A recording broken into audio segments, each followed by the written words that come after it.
बिस्मिल्लाहिर्रहमानिर्रहीम। अस्सलाम वालेकुम प्यारे बच्चों। आज हमारा जो टॉपिक है वो है हातम की सखावत, जो 11वीं जमात के लिए है। तो हम इसका खुलासा आज देखते हैं। इसमें मीर अमन ने क्या फरमाया। हातम की सखावत जो है, सखावत के माने हैं खैरात करना, मदद करना और अल्लाह के बंदों के काम आना। और हातम ताई आप जानते हैं, हम सब जानते हैं, हातम की सखावत दुनिया भर में मशहूर थी। इसी हातम की एक कहानी है ये। कस्से हातम ताई की सखावत, हातम की सखावत मीर अमन की किताब बागो बहार से लिया गया है। जो हमने नोट में पढ़ा है कि बागो बहार मीर अमन की मशहूर और मकबूल तरीन किताब थी, जो उसने तर्जमा किया था कस्से चहर दरवेश का। इसी से ये किस्सा लिया गया है हातम की सखावत। हातम के वक़्त, कहते हैं कि हातम के वक़्त अरब का एक बादशाह नौफल नाम का था। उसको हातम के साथ मुसब बिन नामवरी दुश्मनी हुई और उसने हातम के मुल्क पर चढ़ाई की, यानी उसने जंग का ऐलान किया। हातम एक खुदा तरस और नेक मर्द था। वो लड़ाई नहीं चाहता था, क्योंकि बकौल हातम खामखा लोग मारे जाएंगे। इसलिए हातम एक पहाड़ की गार में छुप गया। इधर नौफल ने ऐलान किया कि जो हातम को ढूंढ कर लाएगा वो 500 अशरफी इनाम पाएगा। ये सुनकर सब हातम की तलाश में निकले। इस दौरान एक बूढ़ा अपनी बीवी बच्चों के साथ इस गार के सामने लकड़ियां चुनने लगे जहां हातम छुपा था।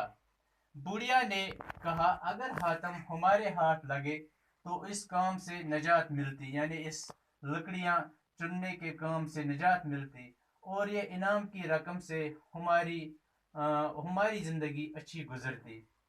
हातम ने यह बातें सुनी, उनकी मदद के लिए बाहर आया।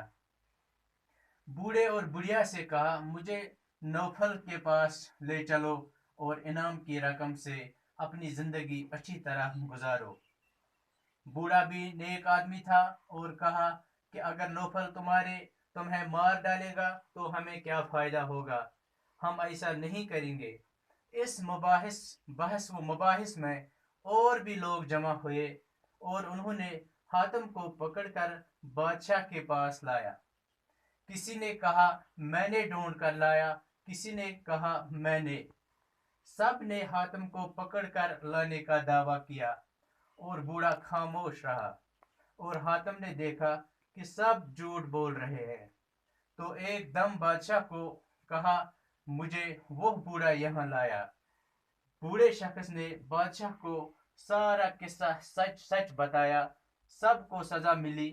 बादशाह हातम की सखावत और बहादुरी के बारे में सुनकर खुश हुआ, हातम से दोस्ती की और उसको सब मुल्क और माल व असबाब वापस कर दिया जो जब्त किया गया था।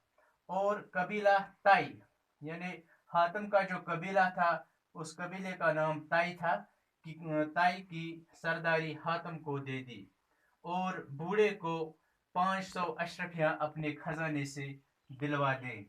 वो दुआ देता हुआ चला गया। शुक्रिया। आज की ये लेसन इतनी ही थी। तो इंशाल्लाह कल हम इसके जो सवालात हैं उर्दू में, तो तकरीबन तकरीबन उन सवालों का जवाब आपको इसी खुलासे में तमाम मिल जाएंगे। बाकी वसलाम।